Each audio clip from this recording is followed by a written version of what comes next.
Entrevista, uma iniciativa da revista digital IG Plus, o canal de comunicação oficial da Abralimp, a Associação Brasileira do Mercado de Limpeza Profissional.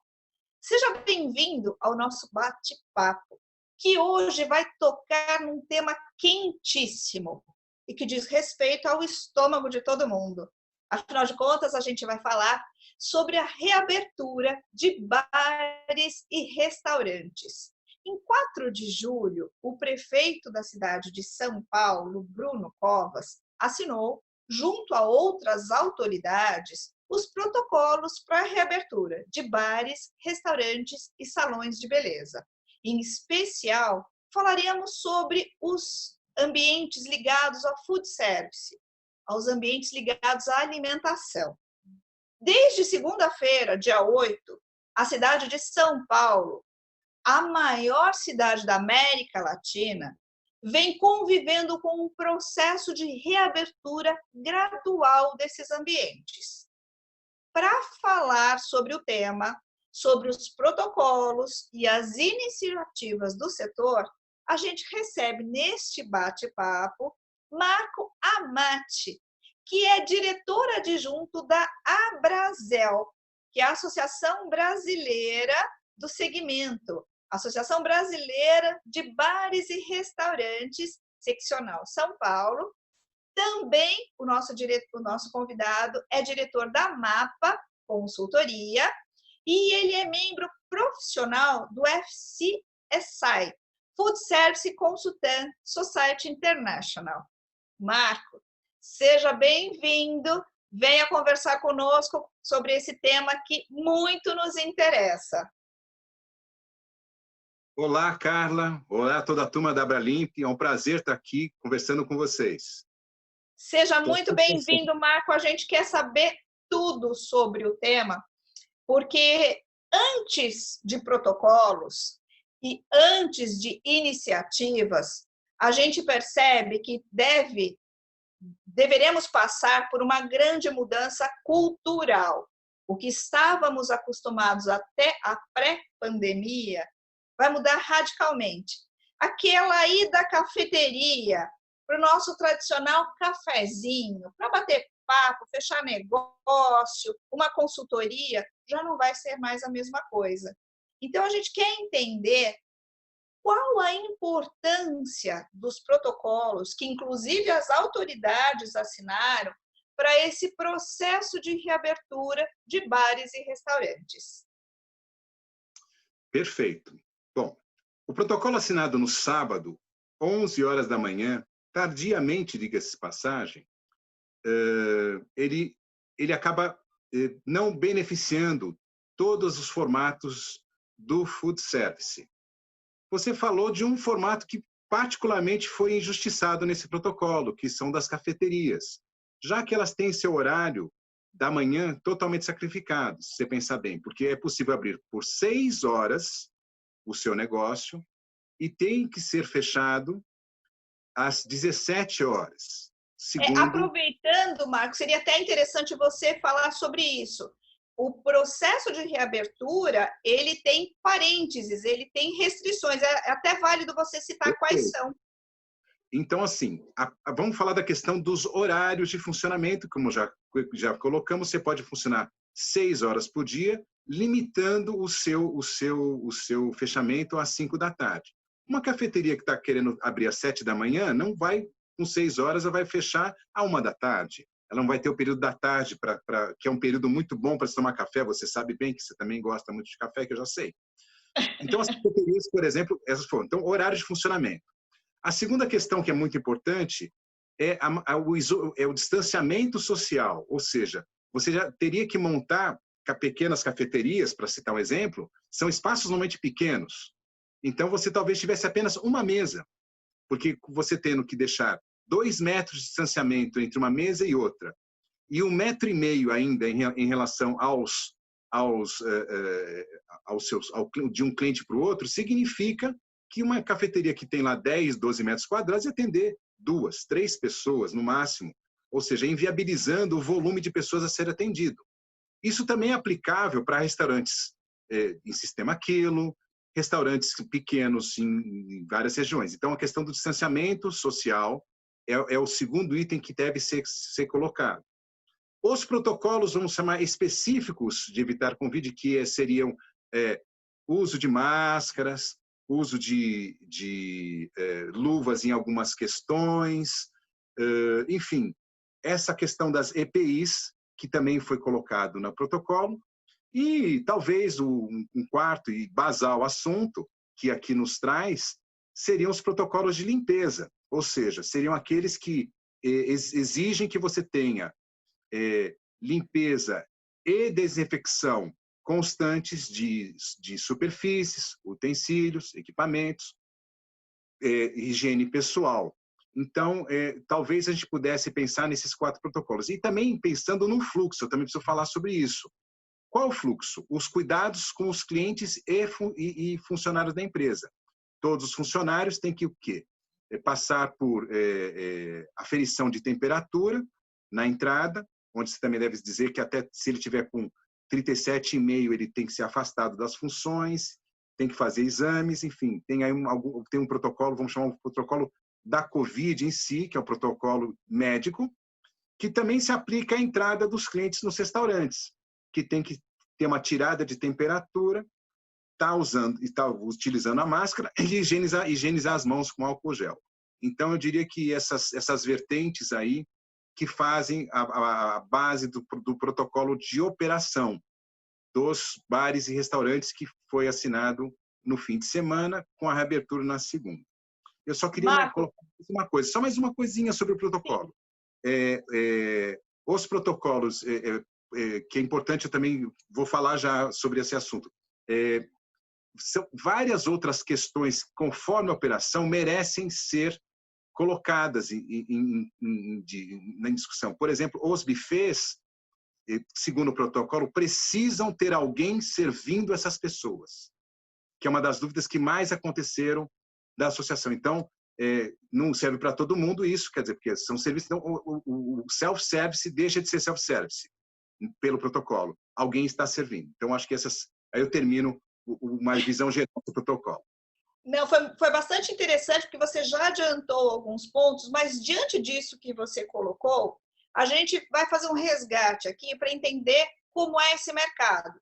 Em sua grande maioria, ele é composto por pequenos e médios empresários. E esse contingente mantém uma força de trabalho que não necessariamente está preparada e qualificada para essa nova realidade. Então, a gente fala de protocolos de higiene e pensar que muitos estabelecimentos nem mantêm, nem têm lá no seu estoque os equipamentos adequados. Então, eu queria que você falasse um pouco sobre isso e até entender como é que o setor, diante de tanta dificuldade, pode se preparar para isso, porque a limpeza não significa mais varrer o salão do restaurante ou da cafeteria e passar um pano, como a gente vê. Então, assim, tem todo um processo, a limpeza deve ser feita de maneira correta, equipamentos corretos e produtos adequados para que se combata não só o coronavírus, mas outros micro-organismos que habitam esses ambientes. Mas esse é o ponto que eu gostaria que você esclarecesse, porque é muito complexo.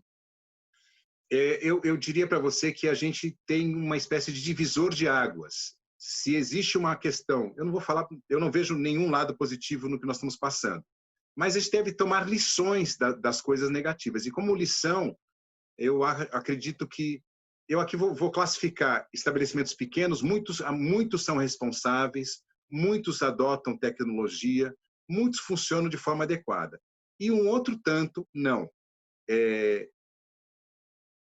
Como a associação, eu preciso falar sobre isso, a gente tem divulgado, inclusive com parcerias como a da Abralimp,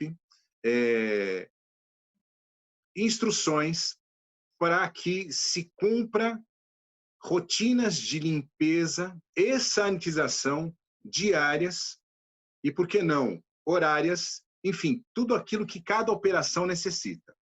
O que ocorre, que você lembrou muito bem, é que quem vai trazer a força de trabalho de volta tem que deixar um tempo destinaram um tempo para retreinar seus funcionários, porque boa parte da força de trabalho dentro dos bares e restaurantes, e você está certo em relação às menores operações, muitas vezes não conseguem ter um treinamento adequado, não conseguem comprar produtos adequados, que é muito importante. Eu não tenho nada contra o caminhãozinho, porque alguém vive daquilo, e possivelmente muitos que agora são profissionais começaram no caminhãozinho, mas não é possível não ter a garantia que os produtos sejam efetivos, tenha responsável técnico, seja seguro para o manipulador, que ele tenha lá um mop seco, um mop úmido, porque ele possa fazer a higienização de forma adequada. Nós disseminamos as ideias de segurança em alimentos. Dentro da ideia de segurança em alimentos, é um fator importantíssimo a parte do que seria a higiene local, onde se situa o seu questionamento. Então, você tocou num ponto importante, que o retreinamento desse funcionário, nessa nova realidade, nesse novo momento que nós vivemos em relação à cultura de segurança de ambientes, seja muito, muito, muito esmiuçada e que ele tenha uma certa conscientização. A gente gostaria que ele levasse para casa essa conscientização, porque muitas vezes as pessoas, é muito comum, já treinei milhares de manipuladores em segurança de alimentos e na área de higiene, e posso dizer que muitos deles levam para casa e muitos deles questionam, porque na minha casa não é assim, portanto eu não quero fazer. Veja bem, aqui não estamos falando, sem generalizar, muitos pequenos negócios vão precisar fazer um esforço superior para manter níveis de segurança, de segurança que eu chamaria segurança local, quanto à higiene das superfícies, dos manipuladores, enfim, de tudo aquilo que se faz. Fato é que se fazia muito errado antes. Nisso você também está certa. Muitas práticas não eram disseminadas. O varrer a seco, em especial, era algo que eu nunca entendi porque as pessoas não se ligavam nisso. Quer dizer, você está levantando partículas, colocando na mesa, colocando na cozinha. Você via as pessoas lá varrendo a seco cozinhas, que é um negócio totalmente sem sentido. Mas aí eu acredito que esse drama tão profundo vai trazer como lição melhorias nessas condições. E nós acreditamos que a disseminação desses conhecimentos e treinar essas equipes para que façam, porque eu também, uma questão importante é não fazer com que que o manipulador faça isso porque ele é obrigado. O desafio é fazer com que ele faça isso porque ele é consciente, porque ele compreende o que está fazendo. Tá? Esse número grande de negócios, pequenos, vamos me expressei mal, esse enorme número de pequenos negócios, infelizmente, vai derreter em boa parte, porque a gente sabe da não reabertura. Então, é uma grande oportunidade para aqueles que sobreviverem passarem por uma nova conscientização em relação a serem agentes, porque o manipulador de alimentos, o dono de restaurante, ele também é um agente de saúde pública. Ele não se vê assim, mas ele também é um agente da saúde. Ele promove a saúde das pessoas.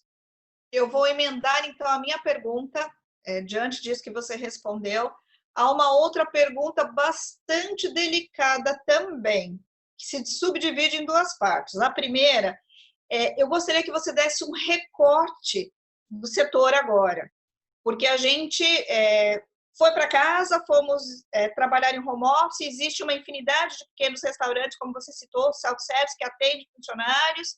Então, o primeiro impacto foi sentido de forma grande. Eu imagino que agora você já tem um recorte do setor neste momento da pandemia. E a segunda parte da questão é, diante deste cenário todo, como o setor vem reagindo? Ótima pergunta. Bom, a Abrazel realizou uma pesquisa com 140 respostas e também fomos um pouco mais a fundo e chegamos à conclusão que quase 60% dos restaurantes não reabriram na segunda-feira e não pretendem reabrir nessa semana. Isso devido ao fato das questões do protocolo, principalmente em relação ao horário de funcionamento e, no caso do buffet self-service, até a viabilidade do número de assentos que a pessoa precisaria ter para, vamos dizer assim, ter viabilidade no seu negócio. Então, a gente entendeu que boa parte dos bares e restaurantes está aguardando a flexibilização, já estou emendando a sua pergunta uma na outra também, tá? A flexibilização dos protocolos, que hoje nós estamos gravando no dia 9 de julho, parabéns São Paulo, dia da Revolução Constitucionalista, e amanhã haverá mais uma entrevista com mais uma declaração do governo do estado e da prefeitura, onde nós esperamos uma maior flexibilização deste protocolo. Mediante isso, a gente acredita que o percentual de casas a serem reabertas aumente.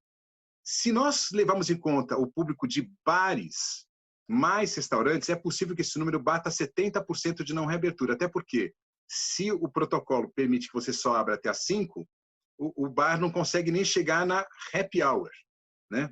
Ele não consegue abrir nem para happy hour, ou seja, ele não consegue funcionar e fazer com que esse negócio seja viável economicamente falando. Portanto, a questão agora é um pouco de aguardar. É importante a reabertura, eu também quero destacar isso, é muito importante a reabertura, mas nem todos os negócios, e eu acho que boa parte dos restaurantes que não abriram demonstraram profundo profissionalismo e consciência. A gente, logicamente, fez uma pesquisa junto aos nossos associados, que geralmente são empresários mais, eu diria, sensíveis, conscientes e profissionais dentro do próprio mercado, mas é um número que já é bastante significativo. Nós também entendemos que, como consequência, eu não vou deixar de dar esse número porque é importante a gente aproveitar esse espaço, que 40% do mercado está derretendo em função do fechamento de unidades, falências, etc. É possível que esse número até aumente, e não tem a ver com o nosso assunto, que estão pendentes. A mais proeminente é a MP, a edição da MP, a reedição da MP, conforme foi prometido pelo governo federal. Mas isso aí é um assunto. Então, em relação a isso, a gente acredita que se essas ações econômicas associadas à flexibilização, o mercado deve aumentar em relação... O mercado de bares e restaurantes deve aumentar a abertura desses negócios. Então, paulatinamente, eu acredito que os negócios vão retornando em função da flexibilização das medidas, e nós estamos falando, não é o fim do distanciamento, é principalmente em relação a horários, que eu acho que isso toca muito a boa parte dos negócios agora. Marco, foi bastante interessante a sua explicação, e a gente sabe que o momento é crítico, o mercado vai encolher, isso é fato, não só no segmento da alimentação, como outros estão sofrendo muito. A gente sabe que esse é um período de grande aprendizado para a humanidade, todos, ninguém está isento disso, mas a gente torce, vamos olhar pelo lado positivo, a gente torce para que as coisas se acomodem e a gente reaprenda. Mas aí eu pergunto para você, diante de tanto protocolo, diante de tanta etiqueta diferente, como é que os estabelecimentos vão fazer para também conscientizarem o cliente? O cliente chega de máscara, como é que ele deve se portar? Ele tira a máscara, ele pendura na orelha, ele guarda na bolsa, ele põe em cima da mesa, ele passa álcool, como é que ele vai ao banheiro? Eu gostaria de abordar agora essa parte, porque é importante que o cliente volte, para que os estabelecimentos tenham fluxo, tenham faturamento. É importante para a gente sair de casa também, já está todo mundo se sentindo enjaulado, mas essa conduta, essa nova etiqueta, dessa nova realidade, também faz parte desse processo. Eu gostaria que você falasse sobre isso. Carla, eu acho que é muito pertinente o que você está levantando. A gente entende que o profissional do mercado, o dono de bar e restaurante, o gerente, o profissional de cozinha, você treina, ele tem um vínculo empregatício. No entanto, o cliente, quando entra no restaurante, ele tem que ter uma demanda de cuidado para que ele possa se comportar de forma adequada. Esse comportamento, logicamente, como nós citamos anteriormente, começa utilizando a máscara, se submetendo a tirar a temperatura, porque ele vai ter que parar, alguém vai ter que pegar lá o termômetro, colocar na testa dele, higienizando as mãos. E mesmo em relação a como ele vai, vamos dizer, ele se serviu, e ele vai pegar a máscara dele e vai fazer o quê? Porque ele vai ter que tirar a máscara para comer.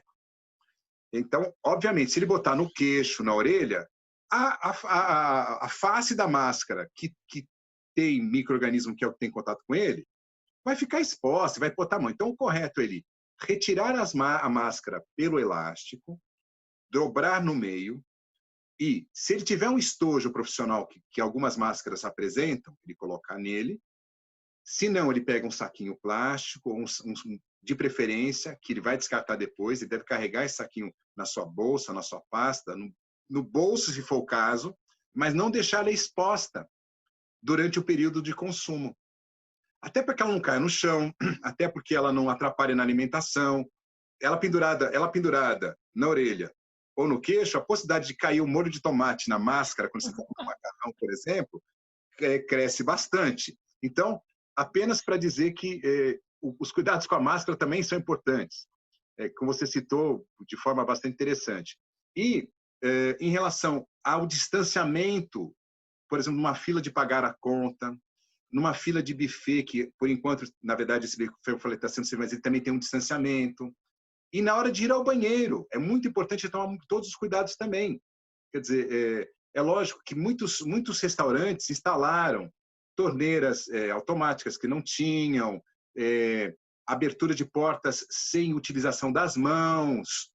Existem várias coisas, mas se não existir isso, você pode pegar ao lavar as mãos e secar com o papel toalha, guardar um último para você mexer na maçaneta e depois jogar fora. Então, os restaurantes têm que ficar espertos. Assim, vamos colocar um outro local para a pessoa abrir a maçaneta e não depois de lavar as mãos da forma adequada, não utilizar, não pegar em mais nada para que ela possa tá com as mãos o mais limpas possível. Então, a maneira como as pessoas vão se comportar, ela será mais neurótica, entre aspas, mais adequada ao momento. Então, é lógico que eu acredito que, com o passar do tempo, a tendência é que as pessoas, os estabelecimentos, coloquem instrumentos, façam com que o fluxo desse tipo de ação interna do cliente seja menos traumática e menos neurotizante. Mas é importante a gente não esquecer de tomar esses cuidados. Então, o cliente, na verdade, também deveria passar por um treinamento. Rapidamente, para a gente não comer muito nosso tempo nessa pergunta, mas que eu acho tão importante que eu acho que tem que me estender um pouquinho mais, a gente imagina que você tem que avisar tudo ao cliente, que você tem que ter uma comunicação muito efetiva.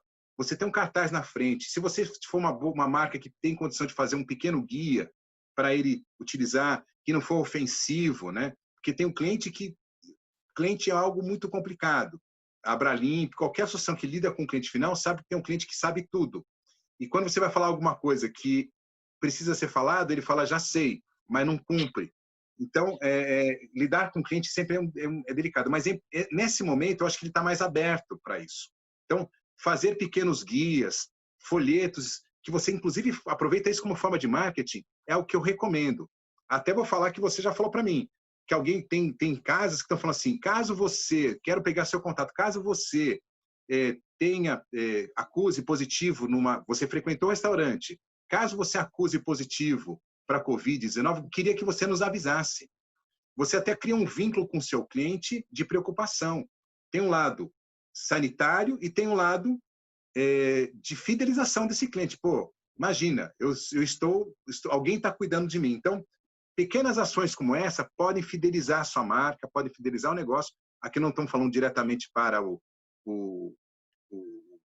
eventualmente o dono de bar e restaurante, eventualmente não está aqui, mas as indústrias que quiserem pensar em algo interessante para parcerizar com as marcas que existem no mercado, os donos de bares e restaurantes, também é uma coisa interessante. Guias para o cliente, que são menos invasivos do que uma marca diretamente. Por exemplo, eu tenho um restaurante do Marco, chegou lá e fala assim, dá o guia para você se comportar dentro da minha casa, etiqueta. Isso pode ser um pouco ofensivo, mas se é uma associação, se é principalmente alguém ligado à área de limpeza e fala isso, as pessoas até assimilam isso para suas casas, para o seu dia a dia. Pelo que você está falando, eu já começo a divisar aí uma luz lá no fim do túnel. Como eu disse há pouco, nem tudo é só o lado negativo. A gente também começa a enxergar pontos positivos. Mas aí, na minha humilde concepção, enquanto você estava respondendo muito habilmente a minha pergunta, me ocorreu o seguinte: e a experiência do consumo, Marco? A gente vai na cafeteria para bater papo, para conviver. A gente sai para jantar, para abrir uma garrafa de vinho, para experimentar um novo prato, para conversar, para trocar informações, para decidir a vida financeira, amorosa e por aí vai. E agora, com esse protocolo todo, como é que fica a experiência do consumo? E lembrando que o brasileiro gosta de comer fora. Se a gente vem para São Paulo, então, é a capital da gastronomia. Como é que vai ficar? Como será esse novo normal? Carla, esta é a pergunta de $1 milhão, né? Essa, se tem uma pergunta de $1 milhão, essa aí, talvez até valha mais. Então, assim, é lógico que eu vou falar, vai combinar com uma bola de cristal da minha careca, né? Não tem outro jeito de falar. É mais uma vontade e um esforço do que, eventualmente, um exercício de futurologia decente. Eu acredito que, como nós vamos ter muita opção de experiência, nós vamos acabar mudando a nossa percepção de experiência. Isso é uma das vertentes que eu imagino que pode vir a acontecer. É fato que ir a um restaurante hoje, ou uma cafeteria, é uma experiência de consumo de produto, e não se vende isso. O restaurante vende, você mesmo falou muito bem, você vende uma experiência, uma jornada, algo que vai te trazer alguma outra coisa que não só o número de calorias que você consumiu ou a cafeína do café. Ela vai trazer esse convívio social, que é o que nós estamos sentindo falta.